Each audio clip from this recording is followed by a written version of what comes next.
নমস্কার বন্ধুরা, আমার চ্যানেলের আরও একটি নতুন পর্বে আপনাদের সকলকে স্বাগত। আচ্ছা বন্ধুরা, আপনারা কি জানেন ভগবান শ্রীকৃষ্ণের বাঁশিতে মকর মাছ কেন থাকে? আজ আপনাদের সে বিষয়েই জানাবো। এই ধরাধামে কতই না লীলা কীর্তন করেছিলেন ভগবান শ্রীকৃষ্ণ। ভগবান শ্রীকৃষ্ণের লীলা মাহাত্ম্যের অন্ত নেই। আজ তেমনই এক লীলা মাহাত্ম্য আপনাদের সামনে উপস্থাপন করব। মকর মাছ কেন সবসময় থাকেন শ্রীকৃষ্ণের বাঁশিতে? চলুন বন্ধুরা, আগে জেনে নিই কি এই মকর মাছ।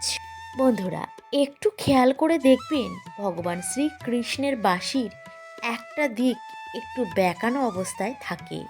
অনেকে আপনারা ভুল করেন যে আপনারা ভাবেন মোড়ানো অংশটি হচ্ছে ময়ূর। আসলে তা নয় বন্ধুরা, মোড়ানো বা ঘোরানো অংশটি হলো মকর মাছ। মকর মাছকেও কিন্তু এক প্রজাতির মাছ বলে গণ্য করা হয়।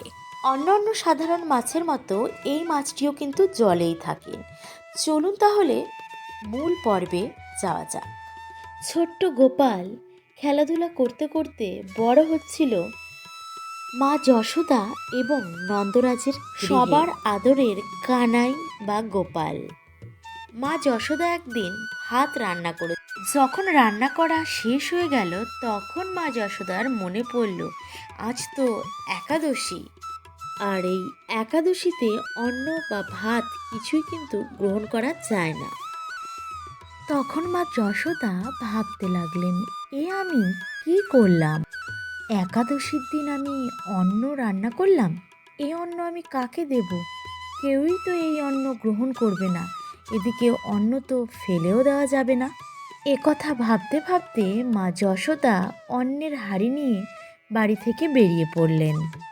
মানুষ তো অনেক দূরের কথা, কোনো পশু পক্ষীও এই অন্ন একাদশীর দিন গ্রহণ করলো না। তখন মা যশোদার খুব মন খারাপ হলো। ভারাক্রান্ত মনে সেই হাঁড়িটি নিয়ে একটি জলাশয়ের পাশে বসে রইলেন। মা যশোদা সেই জলাশয়ের ধারে বসে বসে ভাবতে লাগলেন, আজ তিনি অনেক বড় অন্যায় করেছেন। একাদশীর দিন অন্ন রান্না করেছেন।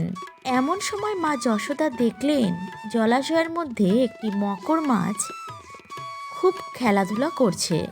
সেই মাছটিকে দেখা মাত্রই মা যশোদা ভাবলেন, এই মকর মাছটিকে জিজ্ঞেস করে দেখি, এই মকর মাছ হয়তো এই অন্ন গ্রহণ করলেও করতে পারে।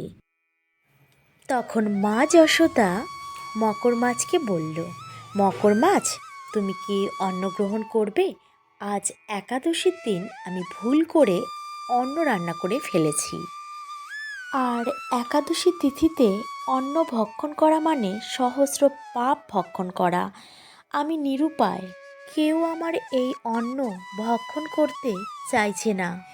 হে মকর মাছ, তুমি কি করবে এই অন্ন গ্রহণ? তখন মকর মাছ উত্তরে যা বলল তা শুনলে বন্ধুরা আপনারা সত্যিই চমকে যাবেন। মকর মাছ মা যশোদাকে বলল, হ্যাঁ, আমি এই অন্ন গ্রহণ করতে পারি, তবে আমার একটা শর্ত আছে। মকর মাছের সেই শর্তের কথা শুনে মা যশোদা চমকে উঠলেন। তখন মা যশোদা জিজ্ঞেস করলেন যে, তোমার কি শর্ত আছে বলো। তখন মকর মাছ বলল, মা, এই অন্ন গ্রহণে আমার সহস্র পাপ হবে, আর মা, এই পাপ থেকে মুক্তি একমাত্র তোমার ছেলে গোপালই আমাকে দিতে পারে। এই জন্য গোপালের বাঁশিতে আমার স্থান দিতে হবে। আর ভগবান শ্রীকৃষ্ণের বাঁশিতে যদি আমি স্থান পাই, তাহলে আমার সহস্র পাপ সাথে সাথে সহস্রে পুণ্যে রূপান্তরিত হয়ে যাবে। তুমি কি পারবে মা যশোদা গোপালের বাঁশিতে আমাকে স্থান দিতে? তাহলে আমি এই অন্ন গ্রহণ করব। তখন মা যশোদা বললেন, ঠিক আছে, তুমি অন্ন গ্রহণ করো, গোপালের বাঁশিতে তোমার স্থান অবশ্যই হবে।